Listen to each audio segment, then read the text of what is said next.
that what he did there means that I can be accepted at the beginning of the journey, that makes a spectacular difference. Guys, in the following clip, Oxford Professor John Lennox explains why Christianity and the absolute beauty and essence of the religion. Check it out. Probably it's best for you to begin on this one, John.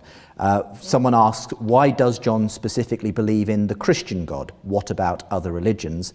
And another person asked a similar question, how is one to decide between the thousands of faith on offer without the use of a reliable method such as science? So why your God and not another one, John, and how do you come to that conclusion in the first place? This is quite a sensitive question, but the only way I can approach it is by Peter's method of rational inquiry.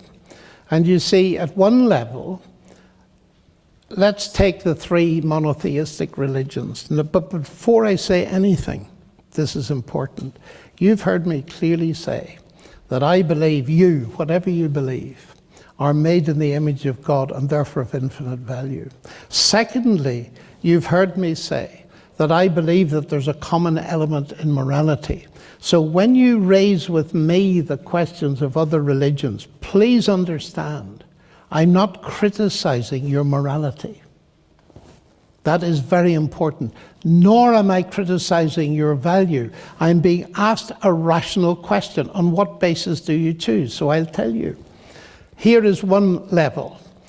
The three great monotheistic religions, their attitude to the resurrection, forgive me, Peter, if I raise it again, is, forgive the pun, it wasn't intended. My Jewish friends believe that Jesus died and did not rise. My Muslim friends believe he didn't die. I believe he both died and rose. Those three things cannot be simultaneously historically correct.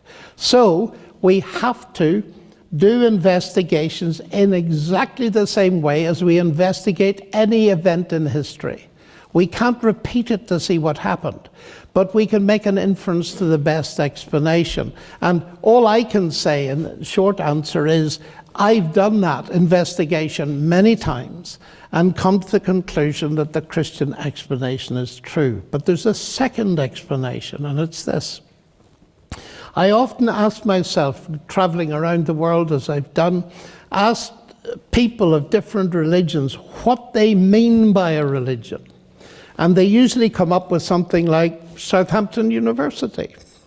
In the following sense, you have an entrance exam into the university and you get in. And then you're on the way or the path and you're being taught by delightful professors. And then you face the final judgment, which is called finals. Do you recognize that? Okay. Now, on the way, on your path, the professors, however kind they are, cannot guarantee that you're going to get through at the end. Why? Because the basic principle of a university course is merit. Now, many of my friends, when I ask them about religion, including Christianity, they say, that's it. There's a ceremony at the beginning, perhaps performed on a child or an adult. Then you're on the way, or the Eightfold Path, or whatever it is, the Tao, the teaching. And then you're faced with a final assessment. But the teachers, the gurus, and all the rest of them, the priests, cannot guarantee your acceptance at that final judgment. I think I can provide... I thought you finished. No, I think John hasn't quite hit the punchline yet. I haven't hit the punchline. Christianity, if that's what religion is, Christianity is not a religion, for a very simple reason. In Christianity, the acceptance comes at the beginning, not the end. Now, I mentioned that briefly on the way through tonight, and this is the spectacular difference that as I sit here, I've not reached the final judgment, but I know that I'm accepted. Why? Because I'm very good? No. Because of what Christ has done. And the absolute essence of what it is to be a Christian is that I have trusted him, that what he did on the cross, now this may seem all mystique to you, but let me say what it is, that what he did there means that I can be accepted at the beginning of the journey. That makes a spectacular difference. In fact, you wouldn't if it was a question of marriage. Imagine I propose to a girl and say, look, here's a cookbook.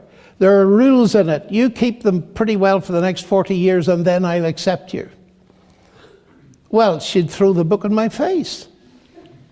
But that's what many of us think of God. No wonder people give up on religion, in my view. You finished. Because it becomes a slavish trying to merit acceptance when Christ is prepared to give his salvation as a free gift. So I'm not doing this evening, for example, to gain brownie points with God.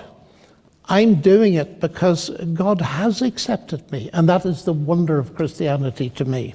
So guys, the main takeaway point from that clip, the absolute essence of what it means to be a Christian and what Christ did for us on that cross means that we are accepted at the beginning of the journey rather than being slaves trying to merit acceptance when Christ is prepared to give this salvation to us as a free gift. So when we look at the most common, the most popular verse in the Bible, John 3:16, for God so loved the world that he gave his only son, that whoever believes in him shall not perish but have everlasting life. So Christ is giving us his salvation as a free gift.